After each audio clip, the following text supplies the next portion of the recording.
Bom dia a todos que estão nos assistindo. Sejam bem-vindos ao bloco 5 da série especial Investimentos no setor de iluminação pública, a nova geração de PPPs para Smart Cities, uma parceria da Necta, idealizadora do Connected Smart Cities e Mobility, junto com Portugal Ribeiro Advogados e Enel X.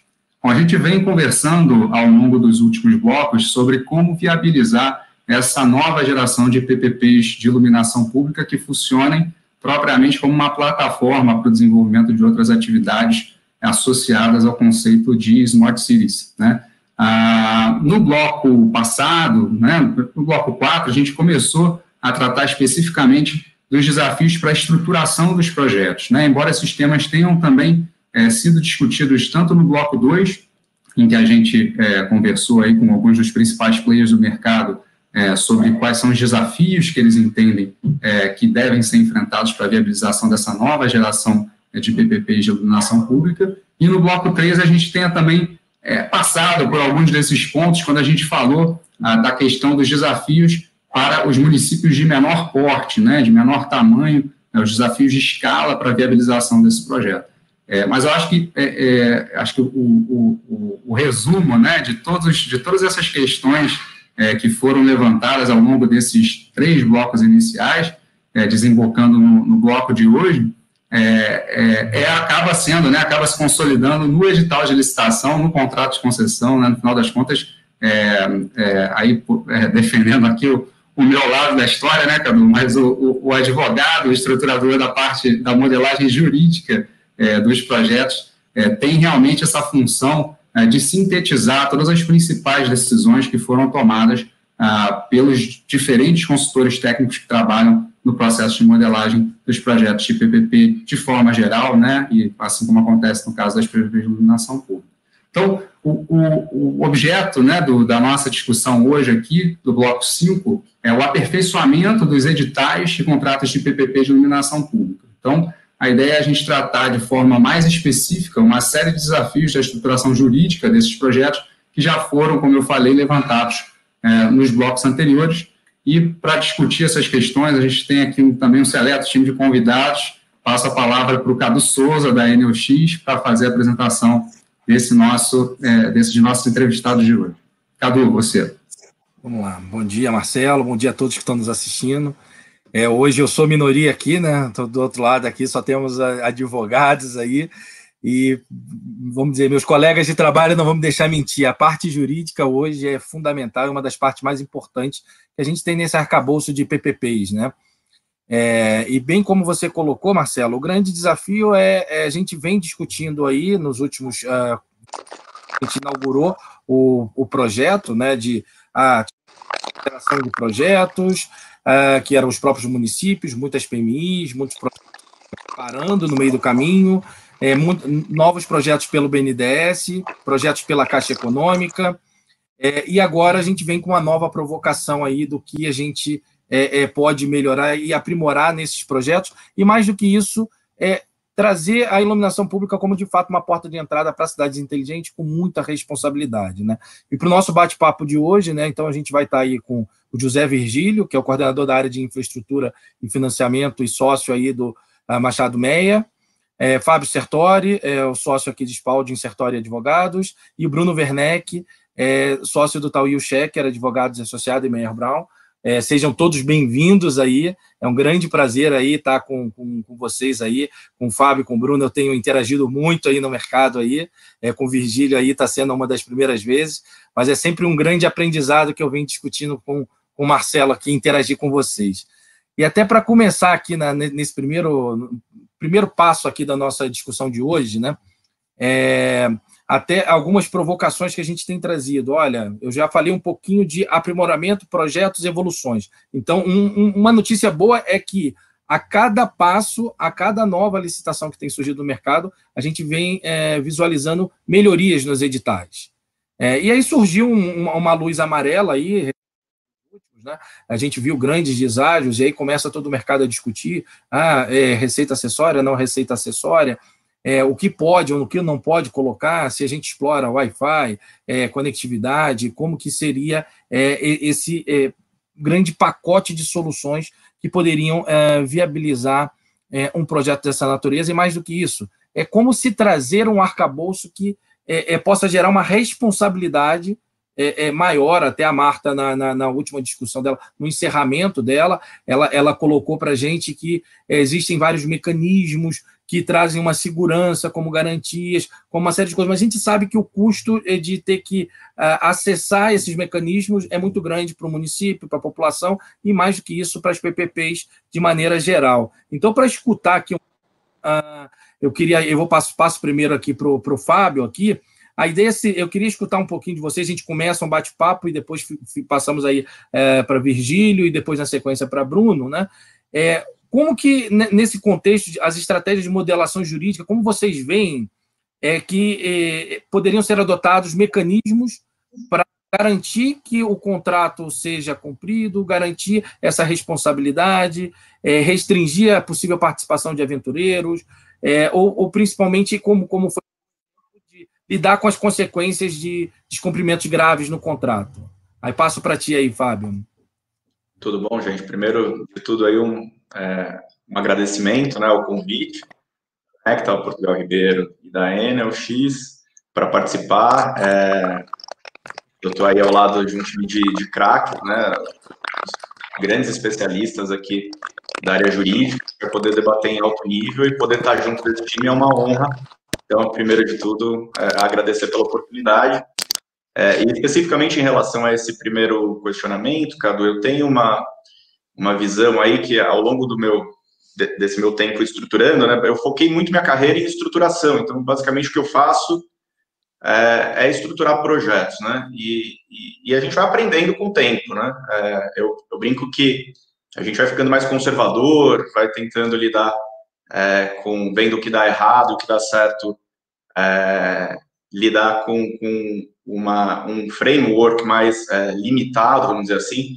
Eu digo que hoje eu sou muito mais conservador do que eu era 10 anos atrás, porque muitas vezes boas ideias acabam só implicando em bons projetos com ótimas ideias guardados num escaninho de um procurador, ou, né, não passando pelo crivo de uma corte de contas, porque a gente sabe dos desafios que a gente enfrenta aí de entendimento e da leitura, né, da verdade, de todos os stakeholders com relação ao que pode, ao que não pode ser feito. Então, eu acabo que hoje me considero bastante conservador, e nesse sentido, que eu entendo que, de alguma forma, a gente voltar um pouco para práticas mais consolidadas e com relação a, por exemplo, exigir comprovação de aptidão técnica, né, e específica do setor. Parece que né, tem pode soar como está restringindo o mercado, está limitando, mas eu acho que tem outras formas de você atrair bons players, permitindo, por exemplo, o ingresso de players estrangeiros, né, com expertise, que demonstrem expertise, fazendo um bom projeto, modelando um bom projeto, fazendo um bom sounding do projeto, né, usar bem as fases de consulta e audiência pública, usar desses instrumentos mais recentes de conversa com o mercado, diálogo com o mercado. Eu acho que tem formas de você tornar o projeto atrativo sem correr o risco muito alto de atrair aventureiros ou novos entrantes, que às vezes o cara, você pode dizer, nem é bem um aventureiro, mas é um novo entrante, e aí ele vai, na verdade, aprender com o teu projeto, né, com o teu município. Eu não acho que seja, vamos dizer, o melhor para o município. Então, eu não abriria mão de algum tipo de controle na qualificação técnica, apesar de saber que isso é bastante controverso, né? O pessoal do BNDES, da Caixa, eles têm uma visão também mais de que vale a pena você focar na parte financeira, nas garantias econômicas, financeiras, né? Eu acho que sim, também as garantias econômicas financeiras, se a gente tiver um olhar bem sério para elas, né, do ponto de vista jurídico, eles também têm um efeito de alguma forma, filtrar a competição, né, atrair bons competidores. Então, para além da qualificação técnica, o que eu acho que está sendo um bom caminho, apesar de ainda ter espaço para melhorias, por exemplo, você exigir nos bid bonds, né, as garantias de proposta, algum filtro de seleção indireta, né, que é com base no porte, no perfil de quem está dando a garantia, porque a gente sabe que tem muita gente no mercado que vende papel. vende pedaço de papel que depois você vai querer executar e você nunca vai ver o dinheiro, ou vai entrar numa discussão de longo tempo, e é um instrumento que acaba custando barato, mas é um barato que sai caro ali, quando você precisa executar um bid bond por conta de não ter sido, de não ter recebido uma proposta séria, né? Então eu acho que aqueles mecanismos que até o Maurício Portugal, lá no livro dele de boas práticas, né, recomenda de você atrelar ao rating da seguradora, ao rating da instituição financeira. Eu tenho visto nesses últimos editais o pessoal controlar o rating dos bancos, que na verdade é 5%, sei lá, das garantias são dadas por fiança bancária, porque elas são mais caras, né? E não controlar o rating da seguradora. Então, você deixa bastante aberto, a seguradora, em tese, você tem uma quantidade enorme de seguradoras pequenas, tem lá a sua autorização de funcionar da SUSEP, e ainda o seguro ele tem todo um acompanhamento do sinistro, né, uma complexidade na execução. Nada contra o seguro, mas eu acho que seria mais ainda recomendável ter algum tipo de filtro da seguradora também. Então, isso falando de bid bond. Outra coisa que eu entendo que é uma boa prática, eu já fui mais contra, assim, no início, é uma exigência de integralização, subscrição e integralização de capital mais forte, né? O BNDES, quando eu trabalhava lá com a EBP, nos projetos que eu tive a oportunidade de fazer junto com a EBP, eu era crítico dessa ideia de exigir um aporte muito significativo na partida, porque eu sei que ele é ineficiente. Apesar de ser advogado, né, e ser muito bom de conta, eu aprendi com os modeladores financeiros que você também travar uma capitalização muito alta, como 30% do CAPEX, né, logo no começo, uma integralização muito alta, você acaba gerando ineficiência. Mas eu acho que é um custo baixo, né, na medida em que, na verdade, é um sinal de que aquele grupo tem capacidade de aportar. Eu acho que é mais importante essa sinalização de capacidade de efetivamente colocar dinheiro no negócio do que uma ineficiência que ela é relativamente pequena, porque tudo bem, o dinheiro entra ali, mas ele não fica, de alguma forma, totalmente imobilizado. A pessoa, a SPE consegue aplicar esse dinheiro também, de alguma forma, utilizar esse recurso para implantar o projeto. E você, de alguma forma, cria aquele efeito da pele em jogo, né, do skin in the game, porque se os acionistas, os patrocinadores colocaram uma quantidade significativa de dinheiro ali, eles passam a ter mais risco do que quando você deixa uma alavancagem quase que ilimitada, vamos dizer assim, ou muito aberta, em que ele pode atrair dinheiro de um monte de stakeholders ali e realmente não ter muito a pele em jogo, o acionista, eu estou dizendo, né? Então, o que eu colocaria para começar são esses pontos aí, mas eu gostaria muito de ouvir os demais, e até se discordarem de mim aí, por favor, vamos debater. Então, perfeito. Não poderia concordar mais aí com as suas colocações. Eu só pontuar algumas coisas e depois já passa a palavra para o Virgílio e depois a gente passa para o Bruno.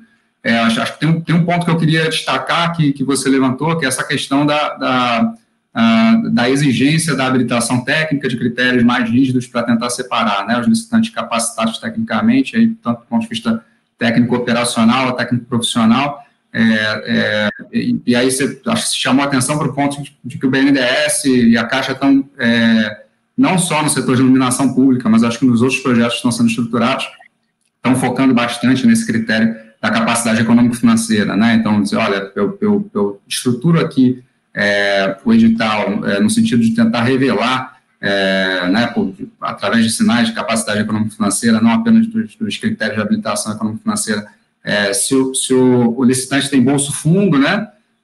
E isso, para mim, seria suficiente, porque ele contrata essa expertise no mercado para fazer o que tiver que fazer, né? Mas isso faz sentido principalmente em setores tecnicamente maduros, né? Que você consegue ter uma expertise disseminada no mercado, que você tem vários prestadores que você consegue contratar muito facilmente para executar aquele serviço, como, por exemplo, rodovia, né? Concessões rodoviárias hoje são o melhor exemplo disso. Aqui, eu acho que um dos grandes desafios, acho que a primeira pergunta que o Cadu fez traz essa atenção, né? Que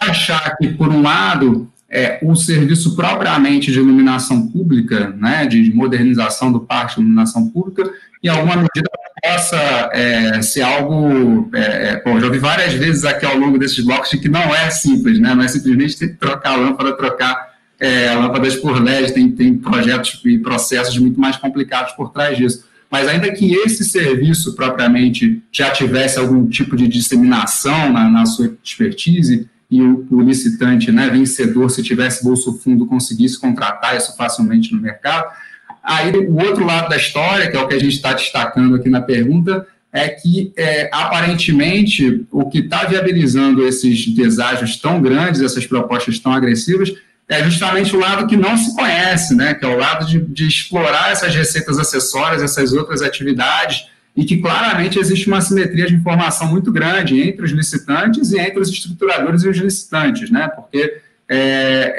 você está tendo grupos com uma avaliação muito diferente dos outros em relação ao potencial de geração de receitas dessas outras atividades, né? Então, eu diante desse cenário em que a gente tem essa incerteza em relação ao desenvolvimento dessas outras atidades, eu tento concordar 100% com você de que realmente a gente deveria se voltar para a questão da atestação técnica, né, para a questão da capacidade técnica, da habilitação técnica na licitação. Aí eu acho que a gente podia aproveitar que você focou a primeira parte aí da tua resposta na licitação, então naquela pergunta de como é que a gente faz para tentar restringir, e aí eu acho que você também foi perfeito quando você chamou a atenção, que não é só aventureiro, né? Não é propriamente aventureiro. Às vezes é alguém que tem um apetite maior para o risco, mas como você falou, quer dizer, qual é o custo para o município, né, dele ser feito de cobaia para um potencial investidor que tem muito apetite para o risco e pouca capacidade de execução, né? No final das contas, a população acaba sofrendo com a ausência desse serviço, né? Então, a gente podia, de repente, focar essa primeira rodada, Virgílio e Bruno, nesse ponto aí de estruturação de edital, e aí depois a gente faz uma segunda rodada para falar das questões de descumprimento do contrato, propriamente dito. E aí antes de passar a palavra para o Virgílio, acho que tem um outro ponto também que o Fábio mencionou, que eu acho que é super importante. E, de novo, acho que a gente tem elogiado aqui ao longo dos blocos o papel super relevante que os estruturadores como a AFC, BNDES, Caixa, sempre tiveram em todos os setores e agora, especificamente, né, no setor de iluminação pública, estão tendo um papel super relevante. Mas o Fábio chamou a atenção para um ponto que eu acho que é bem particular dos advogados, né? A gente, por vezes, participa da estruturação dos projetos, mas a gente também depois sofre as consequências dos problemas que surgem, né, de uma estruturação um pouco mais agressiva para um lado ou para o outro, né? Então, a gente vive na pele, depois assessorando as concessionárias, né? A gente vive na pele eventuais problemas de estruturação do contrato e na nossa próxima rodada como estruturadores, a gente tende a levar essas lições para frente, né? Então, e esse eu acho que é um pouco, talvez seja uma experiência que falte em grande parte das equipes que estão estruturando projetos e que trabalham exclusivamente como estruturadores, né? Então, às vezes eu não sei, depois eu queria te ouvir em relação a esse ponto também, Fábio. Às vezes eu sinto um pouco dessa resistência em relação a algumas ideias que BNDES, principalmente, tem defendido, e acho que esse é um ponto até que vale a pena a gente voltar mais na frente em relação a essa pergunta. Por exemplo, faz sentido usar um plano de negócios fornecido pela concessionária?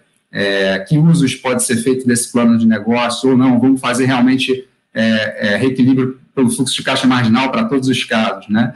Mas, enfim, só dando essa pontuada, vamos fazer então primeiro essa rodada sobre estruturação de edital, Virgílio e Bruno, e aí depois a gente faz uma segunda rodada sobre contratos. Então, passa a palavra aí para Virgílio. O que você acha que a gente poderia, na linha do que o Fábio já começou a esboçar, melhorar, aperfeiçoar, para tentar evitar, né, que, como o Fábio mencionou, que os municípios sofram os efeitos, né, de um potencial licitante muito agressivo na sua proposta e que, eventualmente, na prática, aquela proposta não se mostre só agressiva, mas se mostre, na prática, inexequível, né?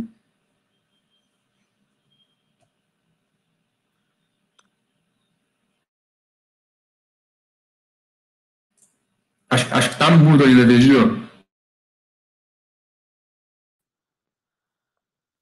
Primeiramente, bom dia, é um prazer aqui estar com um grupo tão qualificado.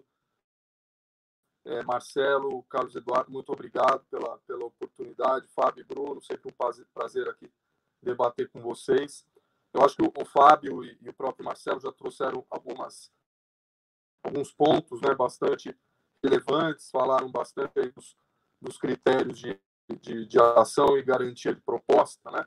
Eu traria alguns outros pontos aqui também, algumas sugestões para mitigar esse risco de um investidor, de um licitante muito agressivo, que depois tem a dificuldade de cumprir o contrato e deixa o município também repasse esse problema, acabe repassando esse problema para o município ao longo do prazo da concessão, normalmente prazos bastante longos, né? O primeiro ponto, eu acho que é uma boa prática, é recomendável, embora não seja obrigatório, possa ser analisado caso a caso, que o projeto já contenha, né, como uma etapa prévia à licitação, o inventário e o cadastro dos ativos do município, de forma que todos os licitantes possam formular suas propostas com base numa realidade melhor conhecida e não premiando, portanto, o investidor que seja simplesmente mais arrojado ou mais agressivo na sua proposta. Então, nivelando a condição, todo mundo faz a sua proposta já tendo uma realidade melhor conhecida. Acho que diante de uma situação uniforme para todo mundo, nós queremos premiar o licitante que, de fato, possa ser mais eficiente na prestação do serviço e não simplesmente mais agressivo. Esse é o primeiro ponto, primeira sugestão. O segundo, embora já tenha sido falado, eu focaria até mais do que na garantia de proposta, porque é um limite do que a gente possa filtrar na garantia de proposta. Eu também focaria na garantia de fiel execução do contrato, né? Embora a Lei 8666 limite, de modo geral, a garantia 10% do valor do contrato, a Lei de Concessões, a 8987, limite ao valor da obra, a Lei de PPPs é silente nisso, acho que esse ponto nunca chegou a ser testado mais a fundo, mas tenho certeza que mesmo dentro desses limites, ou até se a gente entender que esses limites não são necessariamente aplicáveis a PPP, que por natureza é um contrato mais flexível, que pressupõe uma alocação de riscos mais livre entre as partes, tal como modelada no contrato, né? Eu acho que também faz sentido, se há esse receio de se exigir uma garantia de fiel execução do contrato mais forte, né, para que o concessionário aqui ele tenha o incentivo ao longo de todo o prazo da concessão para cumprir o contrato, e se não o fizer, pelo menos ele tenha uma garantia relevante que o município possa executar e cobrir os seus prejuízos, ou pelo menos mitigar boa parte dos prejuízos que o município venha a ter com a substituição desse concessionário ou com a celebração de uma nova com o término antecipado do contrato e celebração de uma nova PPP, né? E, por fim, um outro ponto também, aí eu trago uma prática já adotada em outras concessões, que é o seguinte: o problema, às vezes, do concessionário muito agressivo, do licitante muito agressivo, ele ganha o contrato, ele começa bem, depois aquela realidade que ele projetou, estimou, não se materializa, e aí ele não consegue nem vender, nem transferir a concessão ou o controle da concessionária, da SPE, porque a concessão não se sustenta financeiramente, economicamente, porque as contraprestações não sustentam sequer a operação e manutenção, a prestação do serviço, né? Então, uma ideia que já foi adotada em outros contratos à medida de acordo com o grau de deságio que seja proposto na licitação, a curva de contraprestação ou de aporte de recursos, etc., ela acaba sendo mais concentrada, pode ser mais concentrada no final, ou numa parte final do contrato, obrigando que o concessionário faça um esforço maior de caixa de investimento justamente no começo do contrato, onde ele ainda tem, ou naquele momento, acredita nas suas estimativas, tem maior agressividade, etc. De tal forma que, se lá na frente ele não conseguir levar a concessão à frente, continuar cumprindo as suas obrigações, pelo menos a gente tem uma contraprestação que assegure o equilíbrio, a operação e manutenção do serviço, ainda que, de alguma forma, ela não consiga viabilizar a amortização dos investimentos que já foram feitos, porque isso acaba permitindo que, se aquele concessionário não tem condições de continuar, ele pelo menos vai encontrar, pode encontrar um terceiro que possa comprar o controle ou a própria concessão e continuar prestando o serviço sem prejuízo para o concessionário. Isso, por exemplo, foi adotado na modelagem dos aeroportos, né? Quanto maior era o deságio, maior era o valor de outorga na partida, no começo do contrato, de tal forma a preservar um maior equilíbrio do contrato mais à frente. Então, me parece que poderia ser uma ideia aqui, associada, inclusive, com outras exigências. Quanto maior o deságio, talvez maior possa ser a exigência de aporte e integralização de capital na SPE concessionária.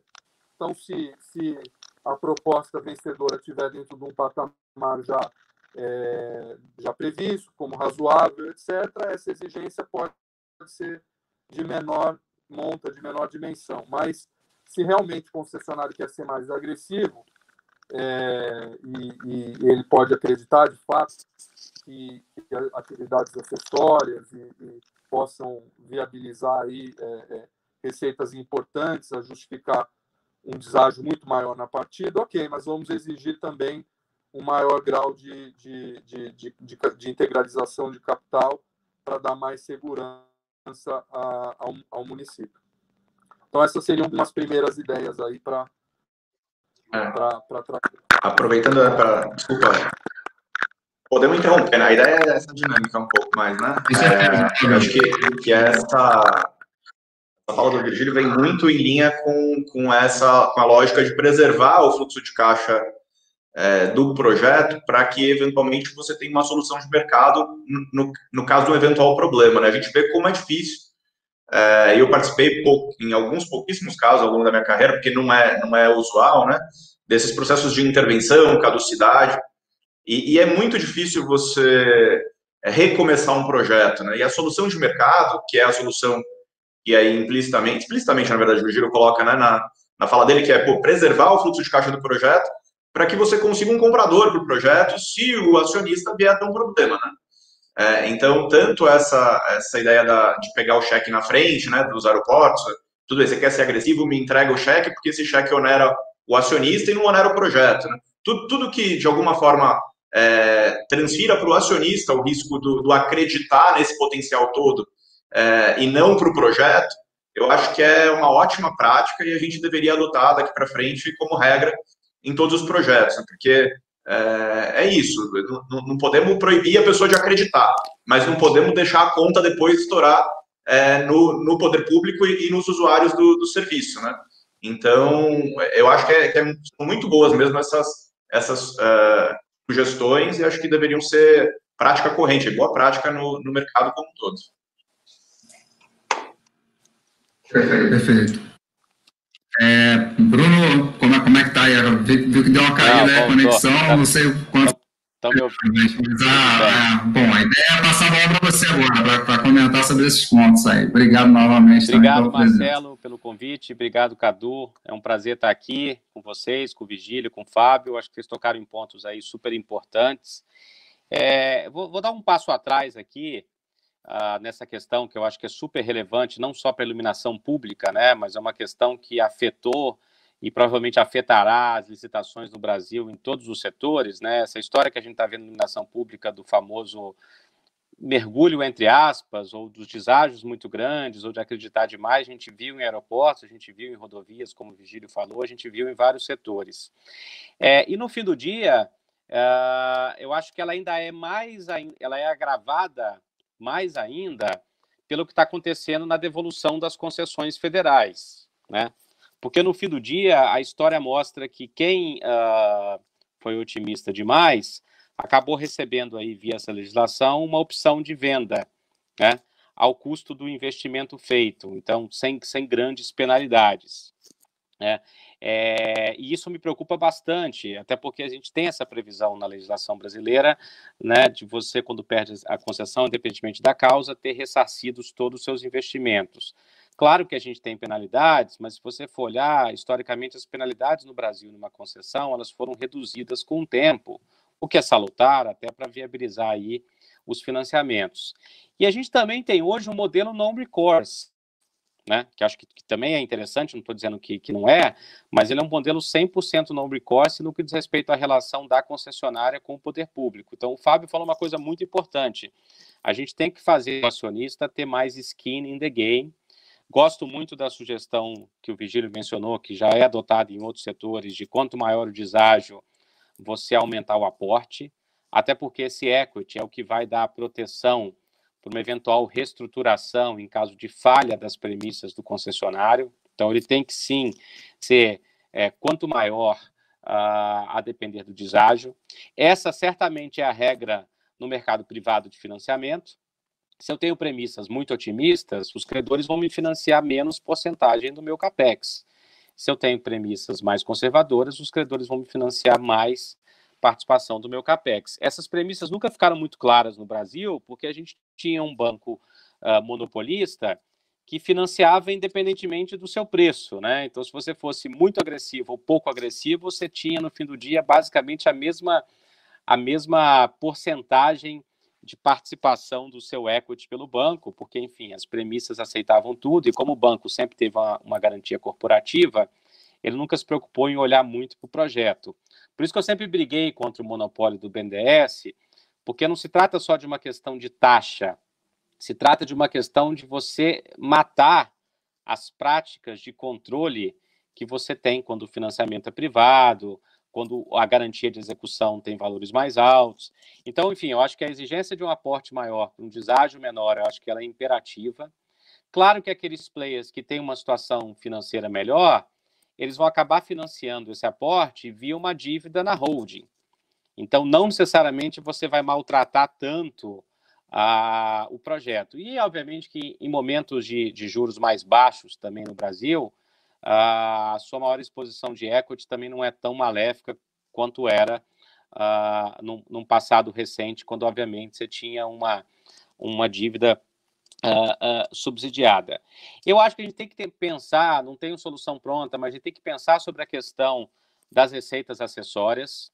Me parece que, assim, no Brasil, são duas grandes variáveis. Quando você pega o leilão de transmissão, transmissão não tem receita acessória. Por que os preços variam tanto? Porque, na verdade, é uma aposta na taxa de juros futura, né? O cara que acha, olha, daqui a um ano eu vou financiar, quando a Selic era mais alta, a 7, o outro falava, daqui a um ano eu vou financiar a 9, era isso que ditava o vencedor do leilão, muito mais que qualquer eficiência, know-how e técnica. Então, acho que hoje a gente vive um pouco menos isso, mas ainda vive, né, na questão de variação de financiamento. E aqui em iluminação, acho que a grande variável é a receita acessória. Se você modela conservadoramente, você vai ficar muito atrás de quem modela agressivamente. Então, talvez pensar num jeito, eu não tenho solução pronta, sem matar os incentivos, da gente tentar minimizar um pouco a aposta nas receitas acessórias no que diz respeito à modelagem. Tem outro ponto que tangencia a nossa discussão, mas que eu acho importante, que eu lutei muito em São Paulo, é que a gente tentar, nas cidades um pouco maiores, insistir no conceito de divisão de áreas. Tá? Acho que isso não vai ser um milagre para a temática que nós estamos tratando aqui, mas eu acho que é uma prática muito importante. Quando o concessionário sabe que no fim do dia ele é um monopolista, ele tem mais ânimo para apostar, porque quando se tem um problema, a cidade tem um problema, né? Muito mais do que o concessionário tem um problema. Se você tem a cidade dividida em duas áreas, isso permite uma melhor comparação pelo poder concedente, e isso vai também permitir, eventualmente, uma retomada da concessão muito facilmente, porque você pega aquela área da empresa que não está performando e você repassa facilmente para outra empresa que já está ali presente. E aí, para finalizar essa primeira parte, é um ponto que eu gosto de mencionar.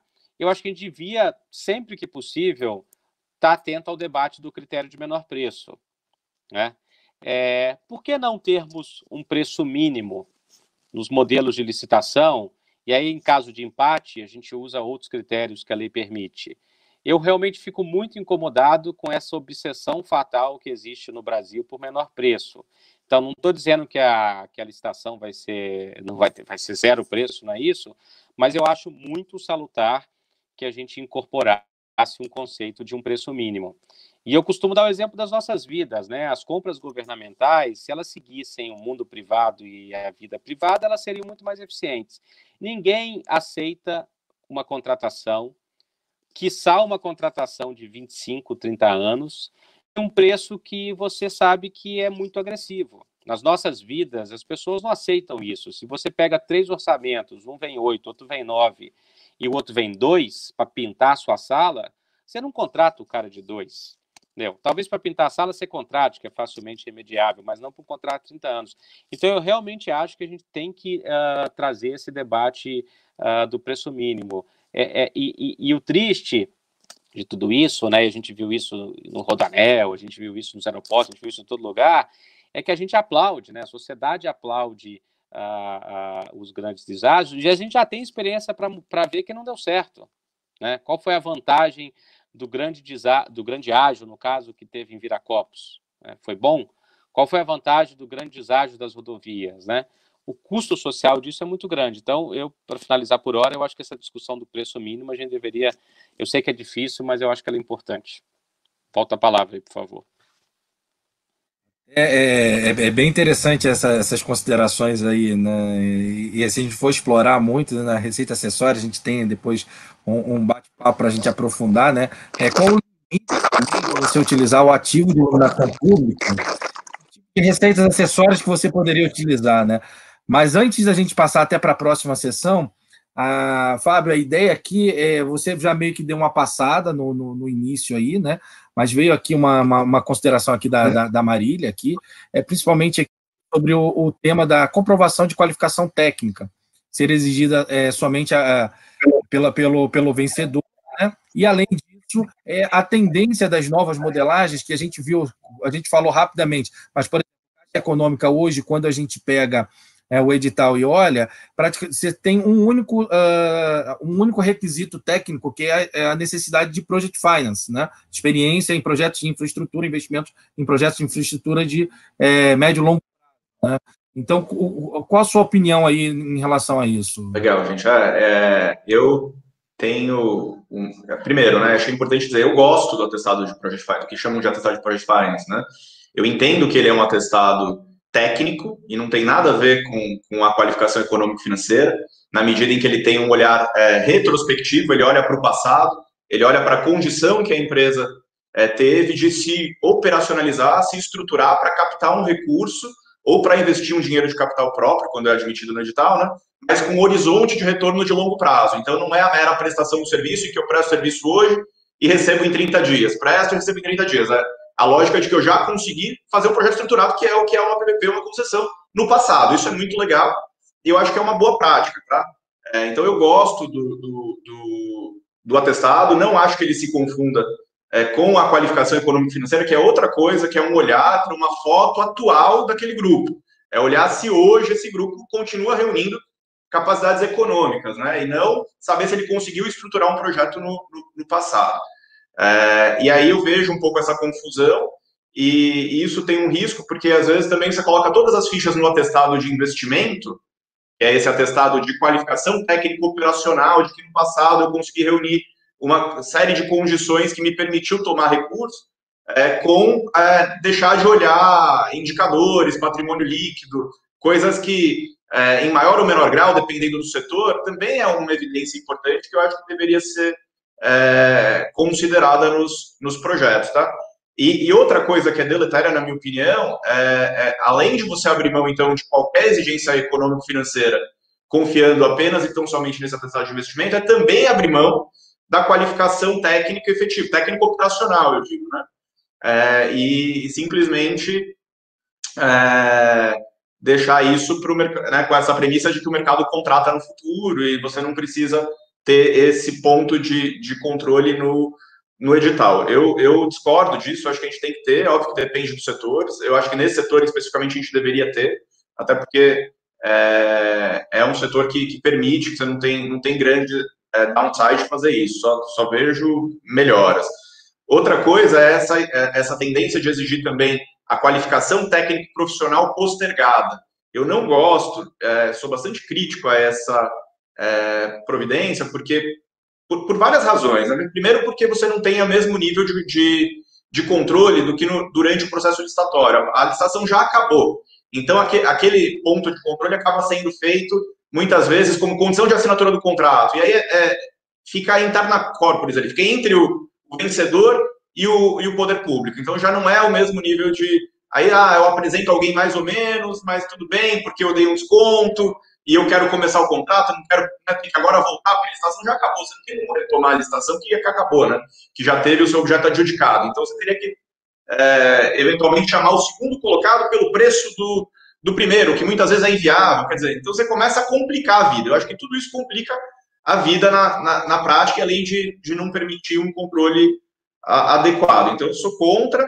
E outra coisa que eu vi nesses últimos mais recentes, que eu também não gostei, aproveitando aí que a gente está no momento de criticar, não tem só coisa ruim, né? Eu acho que a maior parte é boa, concordo contigo, Marcelo, que o papel deles é indispensável, mas é essa questão de tentar interferir e exigir, assim, que a pessoa que tem a expertise, ela tem que ter uma expertise de 5 anos no setor e ser o diretor da SPE.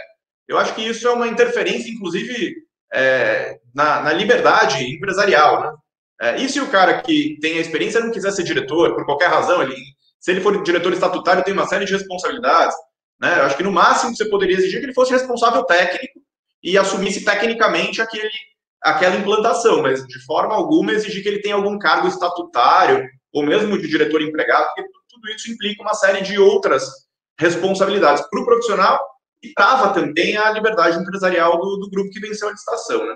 Então eu sou contra, eu acho que tanto a capacidade técnico-operacional que é da empresa, né, quanto a do profissional, deveria ser exigida com todas aquelas ressalvas, né, e permitindo que pré-contratos ou meras obrigações de, no futuro, contratar aquela pessoa que deu a anuência de ser o responsável técnico, mas fazer o controle no momento oportuno, que é o momento da habilitação mesmo. Ainda que você olhe só do licitante vencedor, se for feito com inversão de fase. Eu não vejo problema de olhar só do licitante vencedor quando você está usando a inversão de fase. Agora, postergar só para a assinatura do contrato, eu acho um problema. Perfeito. Eu devidamente respondida a pergunta da Marília.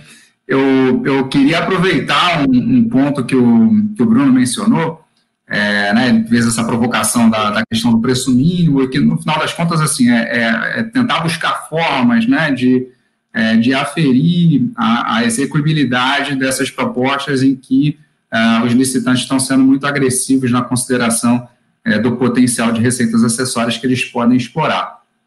Aí, nesse contexto, eu queria trazer uma provocação para vocês. A gente pode começar pelo Bruno, passar por Virgílio e depois voltar no Fábio, em relação à questão do plano de negócios, né? A gente já tem essa, acho que é uma discussão longa, né? Acho que no início das concessões e outros setores do Brasil, era muito comum a utilização de planos de negócios desenvolvidos pela concessionária como base, né, para elas chegarem à sua proposta comercial na licitação, e que esses planos de negócios acompanhassem a proposta da concessionária na licitação. E aí houve, assim, já teve uma série de discussões em relação aos usos que se pode fazer desse plano de negócios, né?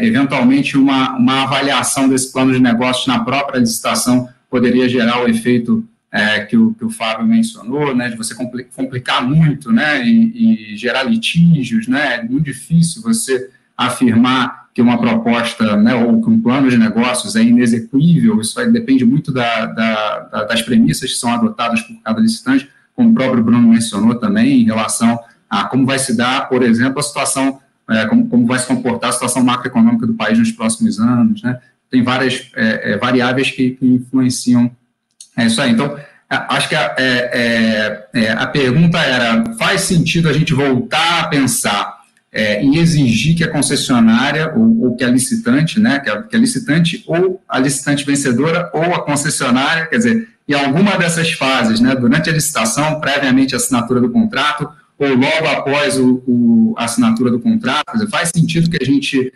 volte a exigir que em algum momento seja apresentado um plano de negócios que foi considerado pelo vencedor, né, para a elaboração da sua proposta na licitação, e aí, eventualmente, conectar isso com ideias que a gente já falou aqui anteriormente, de fazer essa avaliação indireta, né, desse plano de negócio. Por exemplo, se você exige que a apresentação desse plano de negócio seja o plano de negócio que foi utilizado para o enquadramento do financiamento, né, de longo prazo a ser tomado junto a uma instituição financeira por essa concessionária, enfim. Queria ouvir de vocês se faz sentido a gente voltar a discutir o papel que o plano de negócios, né, do licitante vencedor ou da concessionária poderia ter, primeiro, nessa perspectiva da gente avaliar a execuibilidade das propostas, e se vocês também quiserem explorar também a parte toda de usar isso como um instrumento regulatório, né, como um caso base que representa a concessão em estado de equilíbrio econômico-financeiro. E aí, nesses projetos especificamente, né, que estão saindo do BNDES, da Caixa, você tem a possibilidade de uma revisão ordinária, né, de 5 em 5 anos, onde você vai rever alguns parâmetros da concessão ligados à questão da atualidade do serviço e tal. Se isso não facilitaria, né, os processos de reequilíbrio e os processos de revisão do contrato. Então, acho que esses dois potenciais usos aí do plano de negócios, queria ouvir um pouquinho da percepção de vocês em relação a isso. Ou se não, vocês acham que exigir plano de negócio gera muito litígio ou gera um risco aí de algum tipo de captura, né, do município, né, pelas informações que são prestadas pelo privado. Enfim, queria ouvir vocês aí sobre esse ponto. Vamos começar mais aí pelo Bruno, depois a gente passa para o Virgílio e volta para o Fábio. Obrigado, Marcelo. Eu acho essa discussão super relevante, né? Eu acho que na questão da execuibilidade da proposta, que você muito bem colocou, que é uma previsão legal, bastante antiga, a contraparte, no caso o poder concedente, deveria sim estar preocupado com as premissas que formularam aquela proposta, principalmente quando ela apresenta um deságio relevante, né? Então, acho que, no mínimo, quando o deságio vem acima do que o poder concedente acha factível, ele deveria, sim, explorar quais são as bases para aquele, entre aspas, otimismo, e aí ver se sente confortável ou não. Então, acho que, no mínimo, nesse contexto, o plano de negócios deveria ser usado.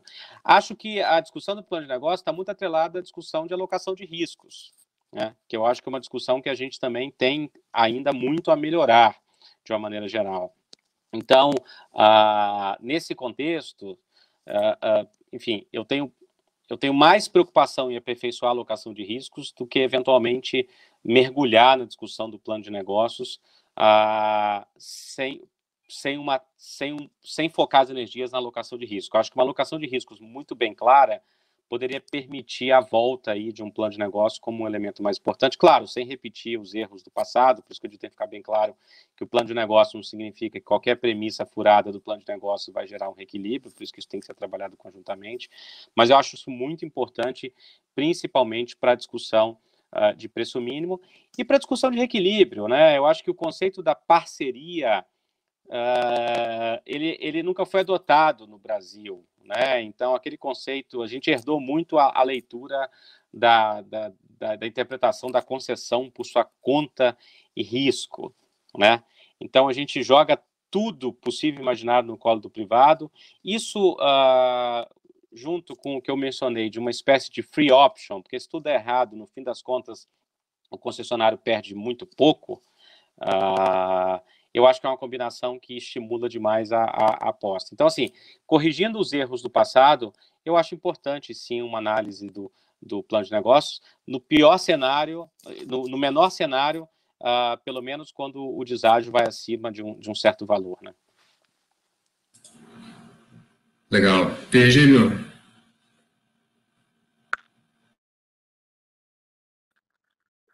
Eu também estou bastante alinhado aí com a posição do Bruno. Eu gosto, acho que o plano de negócios é, sim, importante.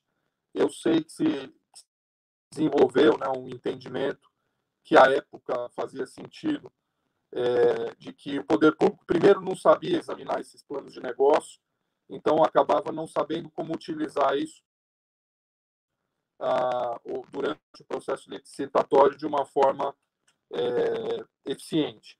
E segundo, que o plano de negócio acabava sendo interpretado como dando direito ao concessionário a travar uma taxa interna de retorno, como se aquilo, então, fosse uma premissa, um direito, uma premissa imutável do contrato.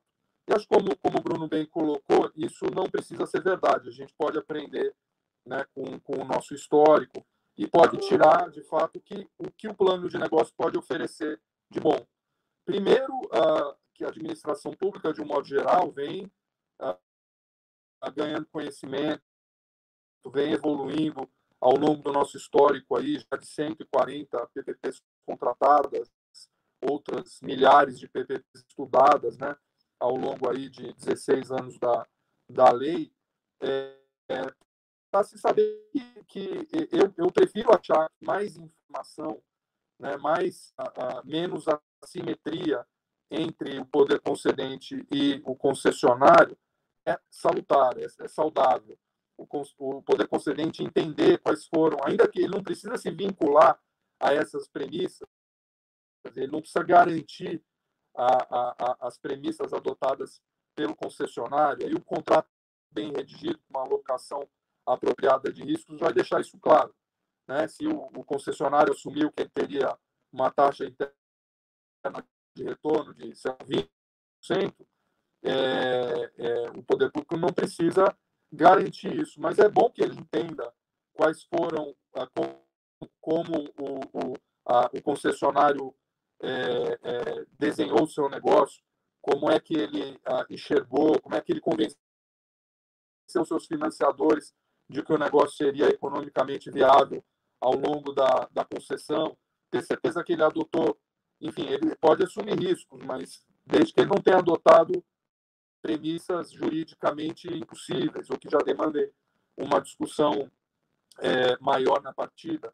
E lá na frente, se houver situações realmente de reequilíbrio, de materialização de riscos que o concessionário, de fato, contratualmente ou legalmente, não tinha assumido, que dão verdadeiramente seja o reequilíbrio, esse plano de negócios, na minha visão, se ajudar, não deveria atrapalhar. Então, eu sou mais favorável a se ter uma relação mais transparente, ao invés do poder público fugir dessas informações e adotar essa estratégia de não querer saber para não circular. Eu acho que o importante é que o contrato seja bem redigido para deixar claro o que é risco de um, o que é risco do outro, o que é premissa que corre por conta e risco do concessionário, o que é premissa que sim está autorizado pelo contrato e cuja não materialização ou desvio pode sim dar ensejo a um reequilíbrio contratual. Então, eu sou favorável a isso. Eu concordo 100% aí com o diagnóstico de vocês, do VG, que grande parte dos problemas que foram associados ao negócio passado decorria do fato de uma incompreensão entre a relação da matriz de riscos, né, com o direito ao reequilíbrio econômico-financeiro. Né, como essa linha que vocês dois mencionaram de uma certa incompreensão sobre o papel e o uso do fluxo de caixa, né, do plano de negócio concessionário, que acabava importando nesse argumento de que qualquer fato da vida que fizesse com que a concessionária, na prática, tivesse uma TIR inferior àquela que ela havia imaginado, né, ou concedido no seu plano de negócio, isso daria direito a reequilíbrio financeiro, que não é verdade, né? Eu acho que hoje em dia a gente tem clareza de que apenas os riscos que foram alocados ao poder concedente, né, quando se materializam em eventos que afetam a concessionária, que geram direito ao reequilíbrio. Fábio, eu queria te ouvir aí também em relação a esse ponto, e aí já queria que você emendasse também, para a gente fechar essa primeira discussão aí essa primeira parte da discussão, emendasse também com um ponto que você mencionou anteriormente, que estava na fala do Virgílio também, numa resposta anterior, acerca da dificuldade que a gente tem de fato levar a cabo, por exemplo, um processo de caducidade, na hipótese de um descumprimento, né, ou descumprimentos graves do contrato de concessão pela concessionária. E a gente trabalhando nesse contexto de que, de fato, uma proposta que parecia apenas muito agressiva na licitação se mostre, ao longo da execução do contrato, inexequível, né? Quais são os instrumentos que a gente tem hoje nesses contratos? O que você acha que poderia ser aperfeiçoado? E se, de fato, a administração pública hoje está bem equipada para ou gerar uma extinção via caducidade, ou gerar uma extinção amigável dentro lá do regime da relicitação, ou buscar, como o Virgílio mencionou, uma saída, né, de mercado, né, que o Bruno também destacou, uma saída de mercado para viabilizar a transferência, né, ou a transferência do controle, né, da SPE para um novo grupo que consiga dar continuidade àquela concessão. Então, comentários aí sobre o plano de negócios e, em seguida, sobre quais são esses instrumentos que a gente tem hoje para lidar com descumprimentos graves, caso eles se materializem. Maravilha. Com relação ao plano de negócios, eu acho que eu estou também bastante alinhado com o Bruno, com o Virgílio. Eu concordo também com hoje tendo a concordar, né, com a discussão de que você pode reservar o fluxo de caixa marginal para os reequilíbrios que são decorrentes de uma nova decisão de renúncia de liquidez, de um novo investimento. Então, se daqui a 10 anos eu vou incluir uma obra numa determinada rodovia, eu poder discutir isso com base no fluxo de caixa marginal, acho bem tranquilo.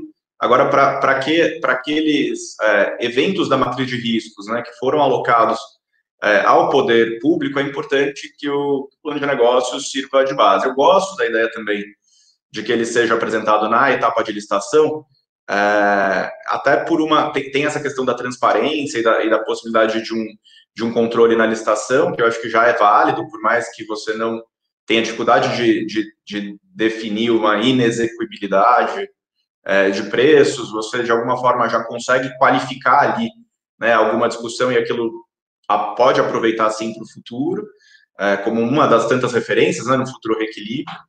E tem uma outra coisa que está muito alinhado aí com uma fala que eu tenho tido, que é mais de dividir conhecimento, espraiar conhecimento, cara. Tem uma coisa que, quando eu comecei nesse setor aí, talvez os estruturadores não enchessem uma Kombi. Hoje, talvez encham um avião, não muito grande, os estruturadores qualificados, mas é uma coisa que é muito importante para o conhecimento espraiar e para que a gente tenha mais gente qualificada, principalmente nos governos, da transparência, da publicidade para tudo. E aí, acho que uma das melhores formas de você se qualificar e estudar, para quem está ouvindo a gente aí tem interesse de trabalhar no setor, ainda não tem uma presença muito intensa, é analisar o que está na rua, né? Então, eu aprendi mesmo na minha carreira, obviamente estudando a parte teórica, né? O Virgílio foi meu professor no curso de Direito dos Contratos que eu fiz lá no INSPER, aprendi muito de Project Finance com ele, com o livro dele, e outras referências, mas sem dúvida que é na prática, entendendo a rede de contratos, entendendo dos documentos, participando dos projetos, mas antes de participar dos projetos, estudando o que os outros estão fazendo, né? Estudando as melhores práticas, as melhores referências. Então, poder ter acesso a diversos planos de negócio sobre o mesmo negócio, você vê aí agora Aracaju aí, né? PPP de iluminação pública, acho que foram 14 propostas, né? Imagina para um estudante poder ter acesso, além do plano de negócio de referência, a mais 14 planos de negócio públicos, né, que foram publicizados, apresentados ali, e poder aprender com isso, né, comparar, poxa, dá para estudar um ano em cima de um negócio desse e aprende demais. Então, até por isso, eu sou favorável. E aí, entrando na segunda parte do teu questionamento, né, eu acho que eu acredito muito mesmo, na linha do que o Virgílio falou, que tudo que preserva o projeto, preserva o fluxo de caixa, é melhor do que as soluções jurídicas, vamos dizer assim, né, de enforcement, né, de hard law, aquelas coisas de dar a paulada. Eu prefiro a cenoura, o incentivo, sempre, e ele é mais de viés econômico do que jurídico, mas é também jurídico, porque tem que estar bem descrito, tem que estar na matriz de riscos, né, e no desenho do projeto. Então, tudo aquilo que preserva o projeto, né, depois da fase de completion, eu acho que é importante. E aí a gente já falou de várias, né, da questão do equity, de exigir mais equity quanto mais agressivo. Falou também da garantia de execução, de fiel execução do contrato, né, que o Gílio colocou bem. E outra coisa que eu acho que pode ter um papel muito importante é o pacote de seguros de implantação. Né, porque isso é voz corrente, é tranquilo, em todos os projetos de concessão em PPP, você pode exigir, né, existe uma leitura aí de que há uma discricionariedade grande para que o poder concedente exija a contratação de um pacote mínimo de seguros. É óbvio que o concessionário depois vai fazer a sua avaliação sobre aquilo que efetivamente ele quer contratar a mais. Mas você tem um mínimo ali. Eu sinto uma certa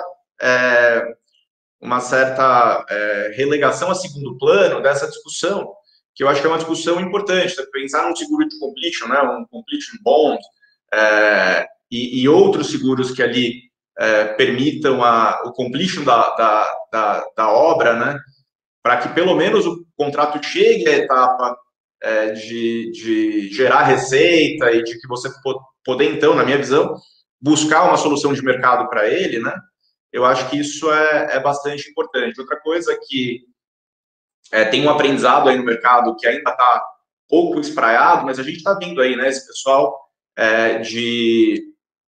especializado em turnaround de empresas, né, se aventurando pelo mercado de infraestrutura e com louros, né, com bons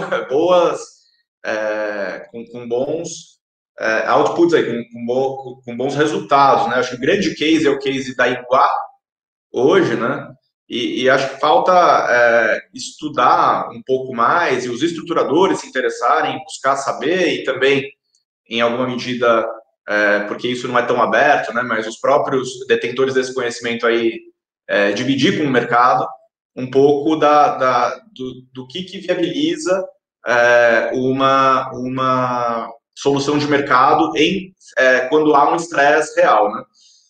Eu gosto muito de tudo que está na lei, na verdade, de PPPs, com relação à possibilidade do step-in, né, da assunção do controle pelos financiadores, e agora dessa segunda veste do step-in, que é eu não assumir o controle, mas eu assumir a gestão, né, uma intervenção por parte dos financiadores. Eu gosto bastante desses instrumentos. Não vejo eles se viabilizando muito na prática, imagino que por conta do risco mesmo, que no Brasil, né, até o passado é incerto, e aí a gente tem esse problema, né, das trabalhistas, do fiscal, e o pessoal com receio do spillover, né, do efeito de contaminação. E aí esses caras de turnaround, eles são especializados em criar estruturas que mitiguem esse risco, né, e que permitam, então, uma solução de mercado. Então, eu acho que a gente podia, eventualmente, melhorar isso é conhecimento, é com o tempo. Eu acho que fazendo, né, participando, você acaba conhecendo, e aí aquele assessor que participou de uma vai ter a oportunidade de participar de outra, né? Quem está no mercado como a gente aí tem a chance de levar o conhecimento de um projeto para outros projetos. Então, eu não vejo a necessidade de mexer significativamente nos contratos em relação a isso, mas eu vejo que ainda falta muito conhecimento, e quem tem conhecimento está muito na frente. Então, hoje já tem pouquíssimos grupos aí com essa condição de aproveitar essas oportunidades de estresse no setor de infra. Uma outra coisa, né, eu passei 2 anos como sócio lá do Felsberg Advogados, que é um escritório especializado em recuperação de empresas, né, recuperação judicial e tudo mais, e lá também tive oportunidade de lidar com uma série de situações e ver como é importante também viabilizar o Instituto da Recuperação Judicial, até por conta da criação das UPIs, sabe? É uma outra coisa que é um contexto aí que eu sei que hoje está mais limitado, para as elétricas foi proibido, mas se viabilizou, né, lá na origem, a recuperação judicial de empresas do setor elétrico. Eu não sei como é que está essa discussão na nova lei, mas é um tema que eu também acho que poderia ter um bom efeito aí se a gente tivesse um entendimento de que uma SPE de uma concessão, apesar dela ser um ativo em si próprio, né? Vamos dizer, ela não. Você fala, muita gente tem, você não tem como fazer o PI de concessionária, tudo bem. Mas na holding, pensando que cada negócio deveria, né? E até a ideia do Project Finance, acho que o Virgílio pode falar mais, você criar essa separação, né? Não só patrimonial, mas jurídica também, dar essa flexibilidade para que isso seja, inclusive, objeto de uma negociação via leilão em recuperação judicial, porque aí tem uma proteção adicional dos efeitos de spillover, né, de contaminação. Então, eu começaria com esses aí, sem prejuízo de outros tantos, eu acho que contratuais, sempre tem espaço para melhorar, mas eu acho que as boas práticas hoje sobre intervenção, caducidade, step-in, elas estão ali, de alguma forma, já num bom nível. Então, excelente. Acho que o princípio da preservação do projeto, eu acho que, de fato, deve ser o norte, né? Eu vou passar a palavra para Virgílio e depois, né, Bruno, sobre esse ponto. O que vocês acham, hein? Perfeito. Não, acho que o Fábio tocou em pontos muito bons, né? A preservação do contrato deve ser o objetivo, e acho que o projeto com um bom financiador, né, um financiamento bem estruturado, isso contribui muito para a segurança do projeto, que o financiador é mais um agente buscando a preservação do contrato, das receitas, é um agente que, por natureza, é mais cauteloso do que o empreendedor, né, porque o financiador, ele, em parte, está alinhado com o empreendedor, mas ele não participa na mesma medida de eventuais upsides ou lucros extraordinários do projeto, mas ele se prejudica se o projeto não garantir aquela receita mínima necessária, né, para a operação e para o pagamento do serviço da dívida. Então, temos que ter uma visão mais conservadora sobre o projeto e a preservação do projeto. A gente falou bastante aqui até o momento, né, na mitigação do risco do concessionário, né, do grupo do concessionário. E eu acho importante também a gente falar a mitigação do risco do lado do parceiro público, do lado do poder corrente, justamente com esse objetivo de preservação do contrato, de viabilização de um bom project finance, que também vai ter esse efeito aí de proteção data, inclusive pelo exercício, como bem colocou aí o Fábio, do step-in, né, via administração temporária, assunção do controle, etc. Né? E por mais que as PPPs de iluminação pública, que agora são maioria dentre todas as PPPs do Brasil, né, e a tendência é que elas sejam cada vez mais numerosas, cresçam com mais velocidade do que outras modalidades de PPP, e uma das razões para isso é o fato de haver uma receita carimbada para esses projetos, que é a COSIP, né? E isso, por si só, já mitiga um pouco da contraprestação pública, do poder público, que em outras PPPs é um risco muito mais relevante. Mas esse risco não pode ser também simplesmente ignorado, ele não é zero. As PPPs de iluminação pública, a sua grande maioria, ainda são recentes, né? Nós vivemos num país que ainda tem um ciclo eleitoral aí, político bastante perverso. Muitas vezes o novo administrador ele tem uma agenda, né, de de desfazer, de questionar aquilo que foi feito pela administração anterior. Então, o mero fato da gente ter uma receita carimbada, na minha visão, não é garantia de implemento das obrigações do poder público e de segurança nesse sentido. Então, a estruturação do sistema de pagamento e garantia da PPP, aí, na minha visão, é fundamental, seja para garantir a estabilidade do contrato no longo prazo, seja para garantir a viabilidade do financiamento do Project Finance, né? E alguns pontos aí que eu chamaria atenção, tentar fazer isso rapidamente para não tomar muito tempo. O primeiro deles é a segurança na arrecadação pela concessionária de luz, energia. Acho que já existe aí uma tendência de melhores práticas. Primeiro, de se definir por lei a concessionária, a distribuidora de energia como substituta tributária aí na cobrança dessa contribuição, mas, ao mesmo tempo, prevê em lei também a possibilidade de uma remuneração para que a distribuidora tenha um incentivo de fazer isso da forma mais mais eficiente, alinhada com o município. Segundo, é importante que seja claro por lei, né, a vinculação das receitas da COSIP para o sistema de pagamento e garantia seja previsto por lei, que tenha precedência sobre outras despesas que possam ser custeadas com a COSIP. Então, por exemplo, o município, via de regra, usa a COSIP também para pagar a própria conta de energia, conta de luz, junto à concessionária. Então, a lei pode deixar claro que a despesa de PPP tem uma precedência, porque se faltar dinheiro, o município vai ter muito mais incentivo para buscar outras receitas orçamentárias para pagar a sua conta de energia do que necessariamente pagar a PPP, já que existem remédios muito mais efetivos para a inadimplência da conta de energia, né? A concessionária pode simplesmente suspender o fornecimento, e no caso da PPP isso não necessariamente é verdade, né? E uma conta reserva também robusta, né? A gente tem visto 3, 4, 6 meses.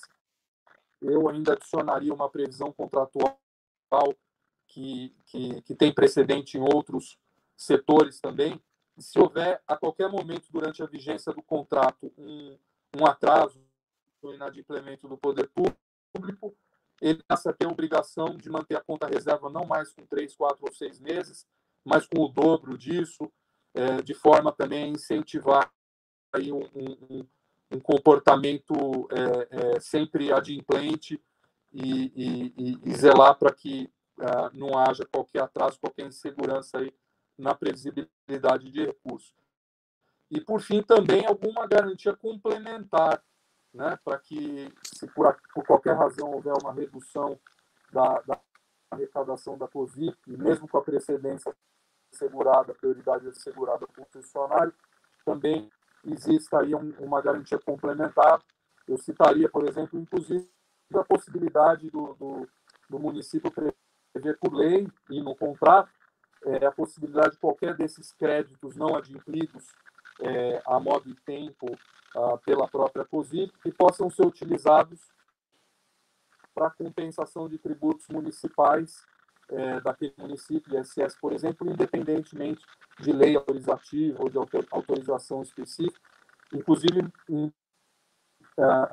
tributos, impostos próprios ou de terceiros, né, de modo que o concessionário possa, inclusive, transferir esses créditos para terceiros que tenham impostos a pagar. Também seria uma forma aí de garantir, mais uma vez, né, forçar um comportamento conservador, adimplente, sério do município, mesmo diante de mudanças na gestão, porque na medida que o município saiba que, mesmo se a arrecadação da COSIP for reduzida por qualquer razão, mesmo que ao longo do tempo o município tendo o poder, né, a competência para alterar a base, a alíquota, a arrecadação da COSIP, ele não tem incentivo de fazer isso porque saiba que existem outras fontes de garantia que, de qualquer forma, assegurariam aquele pagamento integral. Outra coisa que eu mencionaria também, e vejo isso em alguns outros setores, existe a tendência sempre de que a conta vinculada seja aberta em nome do município, em nome do poder concedente. Né? A distribuidora de energia, ela arrecada, transfere para uma conta vinculada, administrada por uma instituição financeira independente, contratada para esse fim, mas a conta está em nome do município. Né?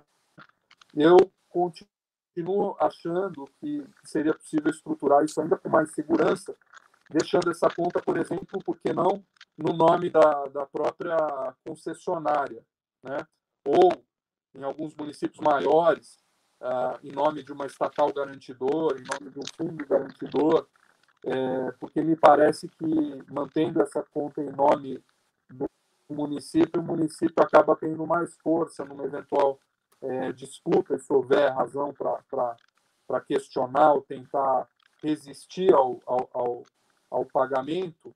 Ele já temos aí alguns precedentes, o município que vai ao judiciário, não em iluminação pública, é verdade, mas em outros setores, que vai ao judiciário e diz, olha, essa conta é do município, os valores aqui são bens públicos, são impenhoráveis, inalienáveis, essa garantia é ilegal, inconstitucional, e essa é uma discussão que, embora venha ganhando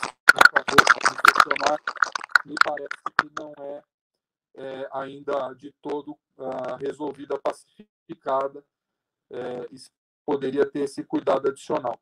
Por fim, na questão seja no caso de encampação, invalidação, rescisão do contrato por inadimplemento do poder público, ou mesmo caducidade, o concessionário tem que ter um direito à indenização pelos ativos investimentos realizados e não amortizados, e a segurança, a previsibilidade do valor dessa indenização é algo fundamental para viabilizar o Project Finance, sobretudo aquele Project Finance non-recourse. Porque se o financiador tiver a segurança de que, bem, enquanto a concessão estiver sendo conduzida de forma regular, a contraprestação paga, ele está recebendo lá o valor suficiente para pagar a dívida, não há maiores problemas. Agora, se a concessão tiver o término antecipado, é onde o financiador, em geral, vislumbra maior risco.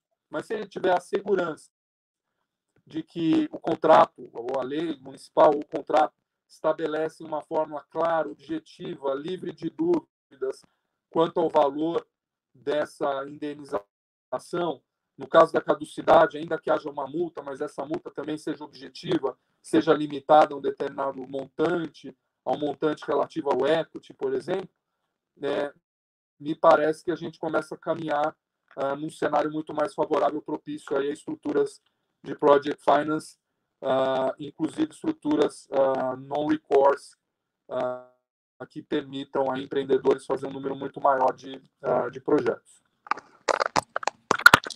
Maravilha, Virgílio. Acho que você trouxe vários pontos aí ligados a como melhorar, então, né, a qualidade desses projetos, né? Se a gente está, como o Bruno já tinha mencionado antes, se a gente está buscando, e acho que esse é um ponto que, inclusive, foi mencionado no bloco passado pelo André, representante da Caixa Econômica Federal, né? Se a gente está buscando, de fato, a estruturação de projetos, né, nessa modalidade de Project Finance Non-Recourse, a gente precisa realmente melhorar a certeza em relação a todos esses pontos que você mencionou, e acho que você trouxe várias contribuições. Um ponto que sempre realmente concordo com você, sempre me preocupou, é essa questão da titularidade das contas vinculadas em nome do município, né? Acho que além da questão da empenhorabilidade de bens públicos, todos esses argumentos que podem ser levantados pelo município, a gente ainda tem a questão da atração do regime de explicatórios, né? Acho que é um ponto que, desde do livro do Maurício e do Lucas, lá em 2006, 2007, comentários da lei de PPPs, eles já se preocupavam, né? E acho que na própria redação da lei de PPPs, a introdução da figura do fundo garantidor, como você mencionou, tinha por finalidade, criar, né, uma entidade que tivesse um patrimônio separado do patrimônio público, né, capaz de assumir direitos e obrigações, né, em nome próprio, que não tivesse sujeito aí ao regime dos precatórios. Mas queria ouvir aí, Bruno, também em relação a todos esses pontos, já uma série de contribuições que o Virgílio deu. Acho que dentro desse objetivo, né, mais amplo de como viabilizar a continuidade do projeto, mesmo num cenário de descumprimento, né, por parte da concessionária. Sem dúvida, o Virgílio tocou em pontos importantes. Acho que todos são igualmente importantes, mas principalmente a questão da conta vinculada ficar em nome do concessionário é uma daquelas sugestões de aprimoramento que não custam nada, não exigem nenhum capital adicional, nenhuma garantia adicional e tem um benefício muito grande. Então, isso deveria ser feito não só para contratos futuros, mas, a meu ver, para contratos existentes. O Fábio tocou num ponto importante, né, dos ativos que enfrentam estresse, e tive a honra de trabalhar aí no caso da Iguá e também agora em rodovias do Tietê. E o que você percebe, por exemplo, em rodovias do Tietê? A dificuldade do poder concedente em fazer qualquer coisa, né? Então, acho que seria muito importante a gente ter mecanismos que permitam aí o poder concedente a ter mais agilidade na sua tomada de decisões. Aí eu volto para aquela ideia até da divisão de áreas que eu mencionei, que eu acho que é uma coisa prática que pode até ajudar, fora todo o reforço legal. Acho que o imbróglio que se instaura nesses processos e o tempo que leva é muito ruim. Vide aí, infelizmente, o próprio exemplo do governo federal. Acho que a gente precisa de um regramento claro e específico para o que fazer em casos de crise financeira, ainda mais porque dificuldade financeira da concessionária, ainda mais porque elas quase que certamente virão, né, à luz de todo esse otimismo aí relatado, e o mais importante é que seja um mecanismo rápido e, a meu ver, um mecanismo de mercado. Acho que a gente deveria insistir em algo em que o poder concedente faz uma intervenção para realizar um leilão de mercado e aí trazer um privado para aquele projeto, porque essa seria uma solução que poderia ser feita rapidamente e não o mecanismo em que a concessão volta para o poder concedente e depois vai, enfim, se Deus quiser, voltar para um investidor privado. Confesso que acho que o arcabouço jurídico da COSIP, por mais que exista todos os riscos do Brasil, eu acho que é um arcabouço assim, muito interessante. A ideia, obviamente, é repeti-los para outros setores. Quero chegar num país onde, eventualmente, não vai haver inadimplemento do poder concedente, né? E que a gente vai poder estar no ambiente de discussão melhor. Acho que o Virgílio tocou num ponto muito importante, que é criar algum mecanismo de sanção para isso. Então, por exemplo, olha, atrasou, você vai ser obrigado a aumentar a conta-garantia ou qualquer outra coisa do gênero que a gente possa pensar. E, de novo, só para ressaltar, acho que é um ponto muito importante, é a alocação de riscos, e um ponto que a gente também não tocou aqui, que obviamente acompanha sempre a discussão da COSIP, é o que fazer com todos esses excessos, né, de COSIP, né? E aí, talvez, se a gente conseguir avançar para um uso da COSIP em tecnologia, em outras questões, Smart City, toda essa discussão que a gente enfrenta, talvez isso possa ajudar um pouco no otimismo do deságio. Talvez se a gente tornar o contrato um pouco mais complexo, com outros escopos e outros objetos, já que a sobra da COSIP permite, talvez isso acabe mitigando um pouco a abordagem de alguns players hoje que veem um negócio muito mais como uma mera troca de lâmpada e acabam buscando um financiamento aí do próprio fornecedor das lâmpadas. Por isso, inclusive, uma peculiaridade desse segmento que é diferente dos outros, quando a gente fala aí de modelos de negócio com os bancos financiadores, etc., é que a gente começa a ver, principalmente em projetos não tão robustos, que o financiamento se dá via próprio fornecimento. O que, enfim, por um lado não tem nenhum problema, por outro lado adiciona aí um risco a mais, né? Então, talvez seja o caso a gente focar energias aí também em usar esse resto de COSIP, com todas as mudanças que precisam, para tornar esse contrato aí um pouco mais, enfim, complexo no bom sentido da palavra, né? Bruno, pegando esse gancho aí da COSIP aí, até de maneira breve, como sempre, as discussões são muito boas, o tempo passa muito rápido, a gente não esgotou nem um terço do que a gente gostaria, né? Quando a gente fala de utilizar a COSIP, não utilizar a desvinculação, o que podemos ou não, é sempre um grande dilema e como ser feito esse tratamento, né? E tem um outro ponto, que é um ponto fundamental, até o Miguel aqui, Miguel Noronha, que colocou essa pergunta, né? Que hoje, vamos dizer, ainda que as PPPs destaquem a exploração de Smart Cities, existem nos contratos algum tipo de alicerce jurídico que, por exemplo, para incorporar a gestão de semáforos, isso vai um pouco na linha daquela de que tipo de regulamentação que, quando você propõe uma receita acessória, você deveria tá preocupado, né? Por exemplo, vou utilizar o Wi-Fi, você tem a regulamentação da Anatel. Então, que tipo de situações o município assim também poderia ser cliente ao mesmo tempo que ele é cliente da atividade, vamos dizer, o município é cliente daquela atividade prestadora de serviços, né? Ele também vai ser a entidade que vai prover o serviço ou contratar. Como o Bruno deu uma caída aqui, Fábio, eu posso passar para ti aí, você trazer essa tua opinião?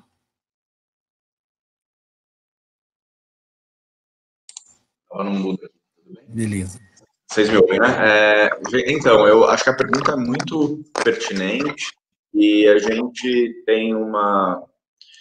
Eu acho que quando a gente está falando no poder público cliente, né, o mesmo ente licitante, como regra, né, o ideal é que a PPP ela já nascesse. A PPP administrativa ela tem uma plasticidade muito grande e ela permite, né, que você consiga reunir num mesmo projeto um empreendimento público com vários serviços de interesse da administração.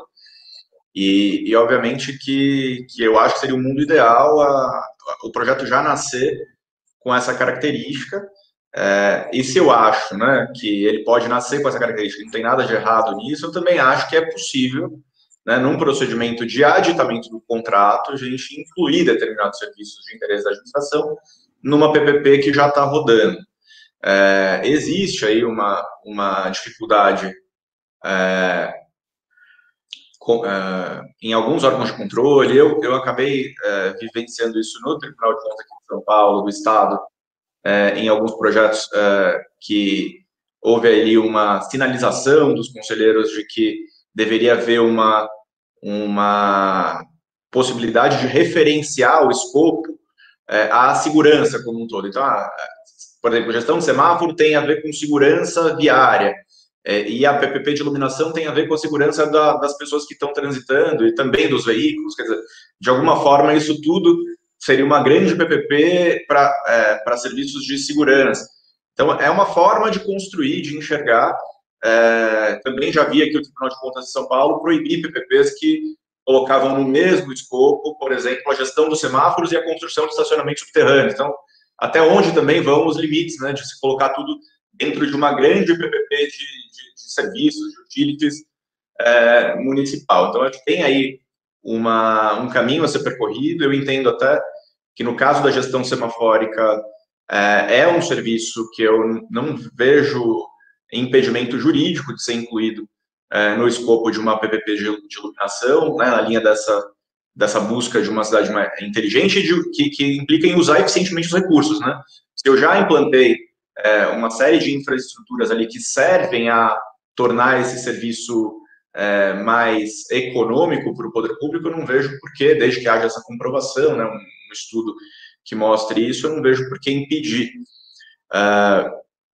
Então, eu acho que com relação a isso, eu prefiro, tá, essa solução do aditamento do contrato do que a solução de tornar, ao mesmo tempo, o poder concedente cliente e sócio, entre aspas, né? Porque eu acho que torna mais ineficiente você dizer, ele está num projeto associado, então ele é um mero comprador de um serviço que eu estou oferecendo aqui para o mercado, e aí eu tenho as regras de compartilhamento da receita que ele próprio vai me gerar com esse serviço como um projeto associado. Eu acho que se ele é o poder concedente, o serviço deveria ser incluído no escopo da PPP administrativa. Até por conta de ineficiências, né, que isso pode gerar, até por conta de... E é isso. Beleza. Podemos passar para o Bruno, depois para o Virgílio. E aí eu já peço desculpas, né? A gente já está estourando aqui o nosso tempo, mas eu queria... A gente pode fazer essa última rodada e depois já caminhar para uma rodada de encerramento aí, palavras finais de cada um. Então, eu concordo plenamente com o que o Fábio falou sobre o aditamento, ou sobre a inclusão no escopo. Acho que órgãos de controle são sempre um desafio. Pode parecer piegas, mas acho que quanto mais você trabalha com os órgãos de controle previamente, maior a chance de êxito, né? Eu costumo dizer, o órgão de controle vai ter que ter uma atuação. Ela pode ser prévia, ela pode ser posterior. Se você envolve na discussão previamente, você pode evitar. Se você não envolve, ele vai fatalmente tentar questionar depois, porque esse é o mandato do órgão de controle, seja o Ministério Público, não está aqui nenhuma crítica, qualquer lugar deles provavelmente faria o mesmo.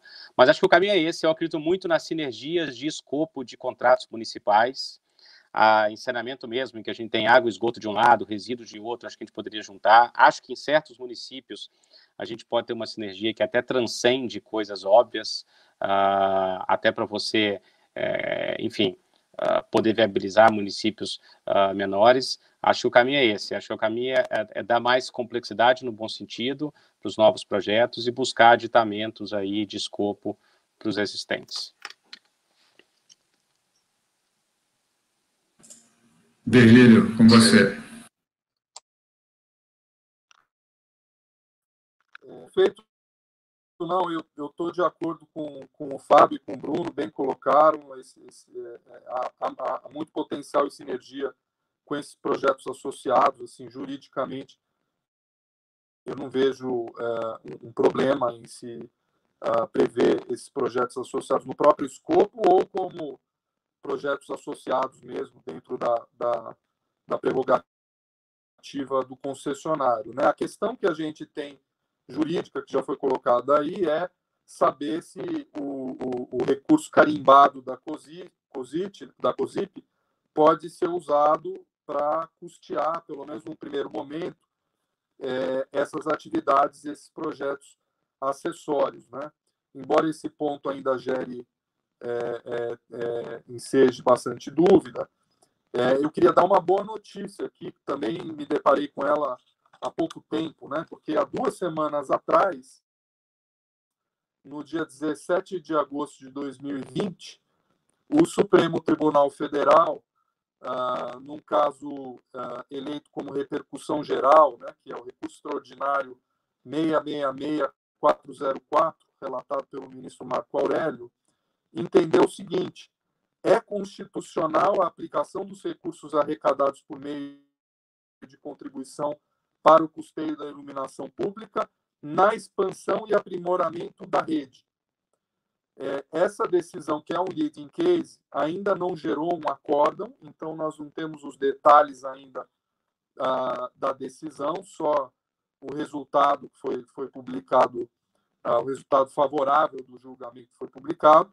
Ele também não se refere a toda e qualquer atividade acessória, fala apenas de expansão e aprimoramento da rede, mas já é uma decisão bastante promissora. A depender da fundamentação do acórdão, talvez possamos, inclusive, extrapolar essa conclusão para outras atividades e projetos acessórios que guardem bastante sinergia aí com a iluminação pública. Então, uma decisão bastante recente, devemos ter a novidade em breve aí com a aprovação do acordo.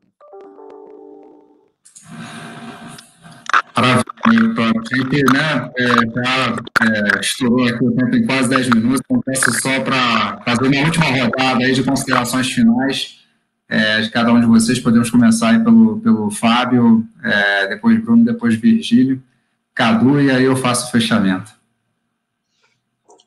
Maravilha, gente. Eu acho que, do modo geral, né, o que esse segmento ele traz de oportunidades aí é incrível, porque a gente tem que lembrar, né, uma coisa que às vezes a gente está inserido nos projetos aí acaba passando, mas que você consegue efetivamente revolucionar a qualidade de um serviço sem gastar R$1 a mais, né? É um caso muito raro em que a tecnologia ela serve como, ela cria dinheiro, eu brinco, né? Porque no fim das contas hoje o município ele gasta uns X dinheiros com o pagamento da iluminação pública e a manutenção do seu parque que é antigo, né, e é ineficiente, e com esses instrumentos como a PPP que permitem, né, o investimento privado na frente para modernizar o parque, você consegue criar dinheiro. Então, você consegue fazer pagar o próprio investimento e uma série de benefícios, né, aprimoramentos e expansões com o próprio dinheiro que já se arrecadava e se gastava mal aí com um sistema ineficiente. Então, é muito interessante e cada projeto que eu participo, a gente vem enxergando aí potencialidades e acho que a gente tem que ter aí, eu brinquei no começo que eu sou conservador, mas a gente tem que saber escolher as nossas brigas, né? E eu acho que essa briga, assim, da boa utilização da COSIP para o maior número possível aí de atividades, né, conectadas, correlatas com o serviço de iluminação pública, ela é muito importante, porque ela realmente gera uma entrega para o usuário que é muito, muito relevante, né? É isso. Maravilha. E obrigado aí mais uma vez.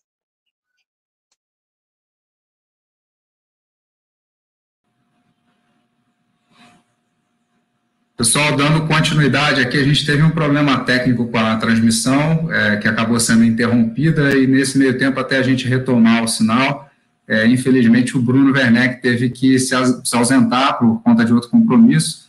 Então, a gente agradece aqui novamente a participação brilhante aí do Bruno. Infelizmente, a gente não pôde contar com as considerações finais dele. A gente acabou de ouvir aí as considerações finais do Fábio, e eu passo a palavra para o Virgílio, e em seguida para o Cadu, para eu fazer o encerramento. Virgílio. Agradeço mais uma vez pela participação nessa discussão tão interessante, num setor que vem ganhando mais e mais importância, né? Afinal, nos últimos 2 anos, nós tivemos nada menos do que 24 contratos assinados, PPPs de iluminação pública em 2019 e até o momento em 2020. Nós temos outras dezenas de projetos já em fase adiantada de licitação e outros tantos sendo estudados. Claramente é o setor mais promissor em termos de novas parcerias público-privadas. E, além disso, é um setor que oferece, dentro dos seus projetos associados e da sinergia que a iluminação pública oferece com novas tecnologias, né, com atividades acessórias que compreendidas aí dentro do conceito de Smart Cities, né? Então, realmente, nós temos uma oportunidade muito importante aí para o futuro. Espero que possamos aproveitar, aprender com as lições e aprimorar cada vez mais os nossos contratos e as nossas modelagens. Muito obrigado. Obrigado novamente, Virgílio. Cadu, suas palavras finais aí. Vamos lá, Marcelo. Como dissemos aí, fechamos aí com chave de ouro, né? É muito importante aí fechar com os tempos jurídicos, né? Como o Virgílio estava colocando agora, esse segmento é o segmento em que tem um enorme potencial para o mercado, e essa solidez toda jurídica é fundamental para o sucesso dos projetos. Então, aqui nesse caso que a gente estudou ao longo dos últimos 5 encontros, né, vamos dizer assim, e eu considero um estudo porque foi um grande aprendizado, né?